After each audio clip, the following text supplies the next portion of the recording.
Controversy ಬಿಟ್ಟು ಏನ್ ಬೇಕಾದ್ರೆ ಕೇಳಿ ಹೇಳ್ತೀನಿ. No controversy. ಈಗ ತಾನೆ ಅಡ್ವೆಂಚರ್ಸ್ ಮುಗಿಸ್ಕೊಂಡ್ ಬಂದ್ವಿ.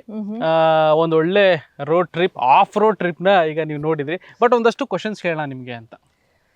Okay, all set for questions. And ನಾನು ಅವಾಗಲೇ ಕೇಳಿದೆ, ಬಟ್ ಇವಾಗ ಒಂದಷ್ಟು ಕಂಪ್ಲೀಟ್ ಬಿಟ್ಟು ಏನ್ ಬೇಕಾದ್ರೆ ಕೇಳಿ ಹೇಳ್ತೀನಿ. No controversy. ಓಕೆ, ಈಗ ನೀವು ಫಸ್ಟ್ ಡ್ರೈವಿಂಗ್ ಕಲ್ತಿದ್ದು ಯಾವ ಏಜ್ ಅಲ್ಲಿ? ನಾನ್ ಕಲ್ತಿದ್ದು 16 years ನನಗಿದ್ದಾಗ. ಬಟ್ ನಾನು ಆನ್ ರೋಡ್ ಮೇನ್ ರೋಡ್ಗೆಲ್ಲ ತಗೊಂಡು ಹೋಗಿದ್ದು ಆಫ್ಟರ್ ಮೈ ಲೈಸೆನ್ಸ್ 18+ ಆದ್ಮೇಲೆ. ನೀವು ಕೂಡ ಅವಾಗ್ಲೇ ತಗೊಳ್ಳಿ ಆಯ್ತಾ?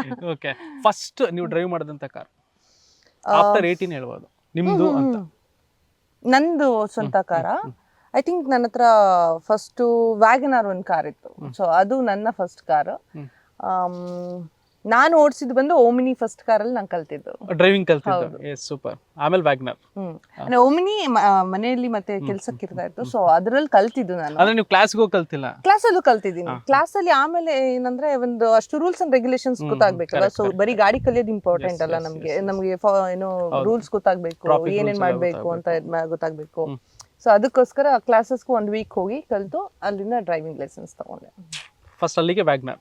ಸೊ ಓಕೆ, ಇವಾಗ ಯಾವ್ದಿದೆ ಕಾರ್? ಈಗ ಯಾವ್ದೋ ಒಂದು ಚಿಕ್ಕದಿದೆ. Okay, done. ರೈಟ್. ಈಗ ಆಫ್ ರೋಡ್ ಡ್ರೈವಿಂಗ್ ಎಷ್ಟು ಸಲ ಮಾಡಿದಿರಾ? ಸಿನಿಮಾ ಬಿಟ್ಟು ಐ ಥಿಂಕ್ ಒಂದು 7 to 8 times ಮಾಡಿದ್ದೀನಿ off road. Okay, super. Next, ಈಗ ಟ್ರಾವೆಲ್ ಅಡ್ವೆಂಚರ್ ಬಗ್ಗೆ ಹಿಂದೆ ಬರೀ ಹುಡುಗರು ಮಾತ್ರ ಮಾಡ್ತಾರೆ, ಲೇಡೀಸ್ ಎಲ್ಲ ಆಗಲ್ಲ ಬಿಡುಗರು ಅಂತ ಹೇಳ್ತಾ ಇದ್ರು. ಬಟ್ ಈಗ ಅವರೇ ಫಾರ್ಮ್ ಅಲ್ಲಿ ಇದಾರೆ. ಇನ್ಸ್ಟಾಗ್ರಾಮ್ ನೋಡ್ತಾ ಇದ್ರೆ ಈಗ ಬೈಕ್ ತಗೊಂಡವ್ರೆ ಜಿಂಗ್ ಜಿಂಗ್ ಜಿಂಗ್ ಜಿಂಗ್ ಅಂತ ಹೋಗ್ತಾ ಇರ್ತಾರೆ. ಸೊ ಈ ಬಗ್ಗೆ ಏನ್ ಅನ್ಸುತ್ತೆ ನಿಮ್ಗೆ? ಐ ಥಿಂಕ್ ಮೋರ್ ಆಫ್ ಹುಡುಗಿರು ಕೂಡ ಅಡ್ವೆಂಚರ್ಸ್ ಜಾಸ್ತಿ ಟ್ರೈ ಮಾಡ್ತಾ ಇರಬೇಕು. ಬಿಕಾಸ್ ಅದು ಎಲ್ಲೋ ಒಂದ್ ಕಡೆ ಮೆಂಟಲ್ ಪೀಸ್ಗೂ ತುಂಬಾ ಹೆಲ್ಪ್ ಆಗುತ್ತೆ. ಅಂಡ್ ಆಲ್ಸೋ ಫಿಸಿಕಲಿ ಆಕ್ಟಿವ್ ಆಗಿರೋದು ಕೂಡ ತುಂಬಾ ಹೆಲ್ಪ್ ಆಗುತ್ತೆ. ಅಂಡ್ ಎಲ್ಲೋ ಒಂದ್ ಕಡೆ ಇದು ಈಕ್ವಾಲಿಟಿ ಅಲ್ಲ, ಅಥವಾ ಇದು ಒಬ್ರು ಕಾಂಪಿಟೇಷನ್ ಮಾಡೋದಲ್ಲ ಹುಡುಗ ಹುಡುಗಿ ಅಂತ. But it gives lot of experience. Life ಬೇಕಾಗುವಂತ ಎಕ್ಸ್ಪೀರಿಯನ್ಸ್ ಅಥವಾ ಒಂಥರ ಇಂಡಿಪೆಂಡೆಂಟ್ ಆಗಿರೋದಕ್ಕೆ ತುಂಬಾ ಹೆಲ್ಪ್ ಆಗುತ್ತೆ. ಸೊ ಐ ಸಜೆಸ್ಟ್ ಎಲ್ರೂ ಕೂಡ, ಹುಡುಗ ಆಗ್ಲಿ ಹುಡುಗಿ ಆಗ್ಲಿ, ಹೊರಗಡೆ ಹೋಗಿ ಪ್ರಪಂಚ ನೋಡಿ ಸುತ್ತಿ ಎಕ್ಸ್ಪೀರಿಯನ್ಸ್ ನ ಗ್ರ್ಯಾಬ್ ಮಾಡಿ ಅದರಿಂದ ಲೈಫ್ ನ ಚೆನ್ನಾಗಿನ ಮಾಡ್ಕೊಳ್ಳಿ, ಸಕ್ಸಸ್ಫುಲ್ ಆಗಿ ಮಾಡ್ಕೊಳ್ಳಿ ಅಂತ ಹೇಳ್ಬೋದು ಅಷ್ಟೇ. ನಿಮ್ಮ ಲೈಫ್ ನಲ್ಲಿ ಟ್ರಾವೆಲ್ ಮತ್ತೆ ಅಡ್ವೆಂಚರ್ ಅಂತ ಶುರು ಮಾಡಿದ್ ಯಾವಾಗ? ಏನಕ್ಕೆ, ಏನಾದ್ರು ರೀಸನ್ ಇದೆ? ಚಿಕ್ಕದ್ರಿಂದ ತುಂಬಾ ಟ್ರಾವೆಲ್ ಮಾಡ್ಬೇಕು ಅಂತ ಆಸೆ ಇತ್ತು. ನನ್ನ ಸ್ಕೂಲ್ ಡೇಸ್ ಅಲ್ಲಿ ಏನಾಗಿತ್ತು, ಒಂದ್ 2-3 ಸರಿ ನಾನು ಹೋಗ್ಬೇಕಾದ್ರೆ ಟ್ರಿಪ್ ಎಲ್ಲ ಕ್ಯಾನ್ಸಲ್ ಆಗ್ಬಿಟ್ಟಿತ್ತು.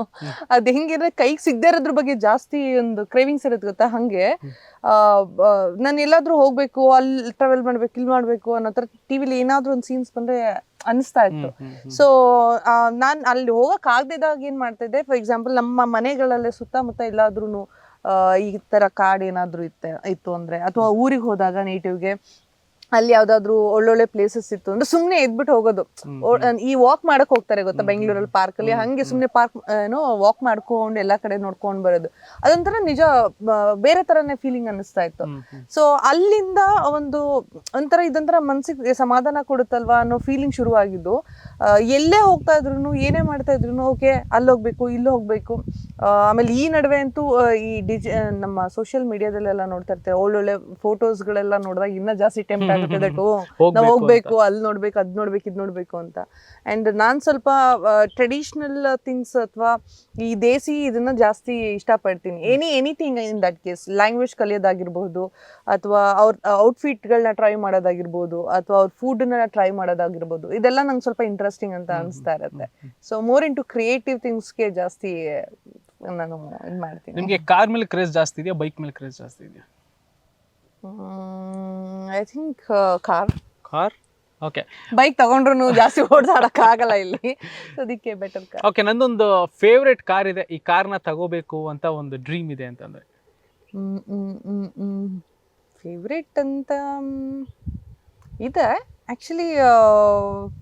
I think I already have it one. ಇಂಡಿಯಾದಲ್ಲಿ ಅದಿನ್ನ ಲಾಂಚ್ ಆಗಿಲ್ಲ, ಬಟ್ ಇಂಡಿಯಾದಲ್ಲಿ ಬಂದ್ರೆ ತಗೋಬೇಕು ಅಂತ ಅನ್ಕೊಂಡಿರೋದು ಕ್ಯಾಡಿಲಾಕ್. ಓಕೆ, ಅದೊಂದು ಫೇವ್ರೆಟ್ ಇದೆ. Yes, super. ಸೊ ನೆಕ್ಸ್ಟ್, ಈ ಸಿನಿಮಾ ಮಾಡಬೇಕು ಅಂತ ಒಪ್ಕೊಂಡಿದ್ರಿ ರೀಸನ್? ಬಿಕಾಸ್ ಇದೊಂದು ಟ್ರಾವೆಲಿಂಗ್ ಸಿನಿಮಾ, ಜಾಸ್ತಿ ಆರಾಮಾಗಿ ಫ್ರೀಯಾಗಿ ಟ್ರಾವೆಲ್ ಮಾಡ್ಬೋದು ಅಂತ ಒಂದು. ಇನ್ನೊಂದು ಸ್ವಲ್ಪ ಕ್ಯಾರೆಕ್ಟರ್ ರಿಸೆಂಬಲ್ ಆಗ್ತಾ ಇತ್ತು. ನನಗೂ ಸುತ್ತೋದು ಅಂದರೆ ಇಷ್ಟ. ಸೊ ಈ ಥರ ಒಂದು ಸಿನಿಮಾನ ಟ್ರಾವೆಲಿಂಗ್ ಜೊತೆ ನನ್ನ ಪ್ಯಾಷನ್ ಆ್ಯಂಡ್ ಪ್ರೊಫೆಷನ್ನ ಎರಡನ್ನೂ ಮಿಕ್ಸ್ ಮಾಡಿದ್ರೆ ಹೆಂಗಿರುತ್ತೆ ಅನ್ನೋ ಒಂದು ಎಕ್ಸ್ಪೀರಿಯನ್ಸು. ಆ್ಯಂಡ್ ಮೇಯ್ನ್ಲಿ ಕತೆ ತುಂಬ ಒಂಥರ ನಿಜವಾಗ್ಲೂ ಯಾರು ಟ್ರೈ ಮಾಡಿರಲಿಲ್ಲ ಈ ಥರ. ಮಾಡಿದ್ರು ಕೂಡ ಬರೀ ಒಂದೇ ಸೆಗ್ಮೆಂಟಲ್ಲಿ ಹೋಗುತ್ತೆ. ಆದರೆ ಇದರಲ್ಲಿ ತುಂಬ ಮಲ್ಟಿ ಏನೋ ಸೆಗ್ಮೆಂಟ್ಸ್ಗಳಿದೆ, ಮಲ್ಟಿ ಟಾಸ್ಕಿಂಗ್ ಮಾಡುವಂಥ ಒಂದು character and very independent character Payal character. And ತುಂಬ ಅಡ್ವೆಂಚರಸ್ ಆಗಿರ್ತಾಳೆ. ಆ ಥರದೊಂದು ಹುಡುಗಿ ಕ್ಯಾರೆಕ್ಟರ್ ಮಾಡೋದು ನನ್ನ ಪರ್ಸ್ನಲಿ ತುಂಬ ಇಷ್ಟ. ಬಿಕಾಸ್ ಶಿ ಈಸ್ ಅಡ್ಮೈರಿಂಗ್ ಅಂದರೆ which I like to be. ಅದಕ್ಕೆ ಇವಾಗ ನೀವು ತುಂಬ ಫುಡಿ ಆಗಿದ್ದೀರಾ?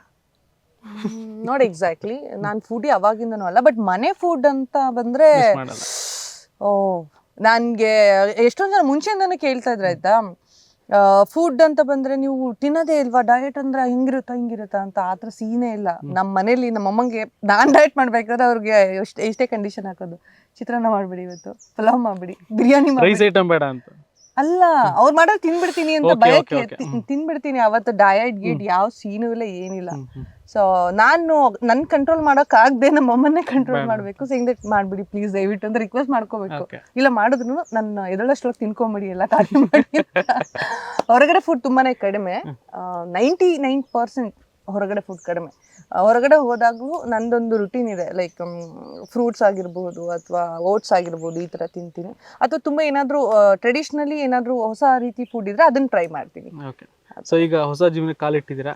ಸೊ ಮನೇಲಿ ನೀವು ಅಡುಗೆ ಮಾಡ್ತೀರಾ? ಫೈನಲ್ ಈಗ ಗೊತ್ತಾಯ್ತು ಅನ್ಸುತ್ತೆ. ಅಲ್ಲ ಕ್ಲೈಮ್ಯಾಕ್ಸಿಗೆ ಬಂದಲ್ಲ, ಅಲ್ಲ ಇನ್ನೇನಕ್ಕೆ ಸುಮ್ಮನೆ ರಿಸ್ಕ್ ಬೇಡ ಅಂತ final at least I made you realise it's okay. ಹೇಳಿ ಕ್ವೆಶ್ಚನ್ ಚೆನ್ನಾಗಿತ್ತು, ಮರ್ತೋಗ್ಬಿಡ್ತಾನೆ. ಓಕೆ, ಈಗ ಹೊಸ ಜೀವನಕ್ಕೆ ಕಾಲಿಟ್ಟಿದ್ದೀರಾ, ಕೇಳಕ್ ಬೇಜಾರಾಗ್ತಾ ಇದೆ. ಹೊಸ ಜೀವನಕ್ಕೆ ಕಾಲಿಟ್ಟಿದ್ದೀರಾ. ಸೊ ಮನೇಲಿ ಅಡುಗೆ ನೀವೇ ಮಾಡ್ತೀರಾ? ಏನಿಲ್ಲ, ಬೇಕನ್ನಂಗೆ ಮಾಡ್ತೀನಿ. ಬಟ್ ಏನ್ ಸಕ್ಕದಾಗಿ ಮಾಡ್ತೀರಾ ನೀವು? ವೆಜ್ಜಾ ನಾನ್ ವೆಜ್ಜಾ? ಎರಡು ಚೆನ್ನಾಗಿ ಮಾಡ್ತೀನಿ. ತುಂಬಾ ಚೆನ್ನಾಗಿ ಮಾಡ್ತೀನಿ ಅಂದ್ರೆ ನಿಮ್ಮವ್ರು ತುಂಬಾ ಇಷ್ಟಪಟ್ಟು ತಿನ್ನೋದು ನೀವು ಮಾಡೋದು? ಹಂಗೇನಿಲ್ಲ, ಅದನ್ನ ಹೇಳ್ಬೇಕು. ಸಿಕ್ಕಾಪಟ್ಟೆ ಚಿತ್ರಾನ್ನ ಅಂದ್ರೆ ಇಷ್ಟ. ಚಿತ್ರಾನ್ನ ವೆಜ್? ಚಿತ್ರಾನ್ನ ನಂದು ಇದೆ ಫೀಲಿಂಗ್, ಚಿತ್ರಾನ್ನ ಅಂತ. ಬಟ್ ಹಿ ಲವ್ ಚಿತ್ರಾನ್ನ, ತಕ್ಕಾದ ಇಷ್ಟ ಅವ್ರಿಗೆ. ಅದು ಬಿಟ್ರೆ ಬಿರಿಯಾನಿ ಚೆನ್ನಾಗಿ ಮಾಡ್ತೀನಿ, ಎಲ್ಲ ಐಟಮ್ಸು ಚೆನ್ನಾಗಿ ಮಾಡ್ತೀರಾ? ಓಕೆ. ಸೊ ಈ ಕ್ವಶನ್ ಕೇಳಕ್ಕೆ ಇನ್ನ ನನಗೆ ಬೇಜಾರಾಗ್ತಾ ಇದೆ, ಬಟ್ ಕೇಳ್ತೀನಿ. ನಿಮ್ಮನ್ನ ಪ್ರೀತಿಯಿಂದ ಅವ್ರು ಏನಂತ ಕರೀತಾರೆ? ನನ್ನನ್ನ ನೆನೆಸ್ಕೋತಾ ಇದ್ದಾರೆ. ಅವೆಲ್ಲ ಬೇಕಾ ಈಗ? ಇಲ್ಲ, ಲಾಸ್ಟ್ ಕ್ವಶನ್ ಮೈಂಡ್ ಅಪ್ ಮಾಡಕ್ಕೆ. ಲಾಸ್ಟ್ ಕ್ವಶನ್, ಏನಂತ ಪ್ರೀತಿಯಿಂದ ಕರೀತಾರೆ? ಇಲ್ಲ ಅಷ್ಟೇ ಕರೀತಾರೆ ಅಷ್ಟೇ. ದೀಪು ಅಂತ ಕರೀತಾರ?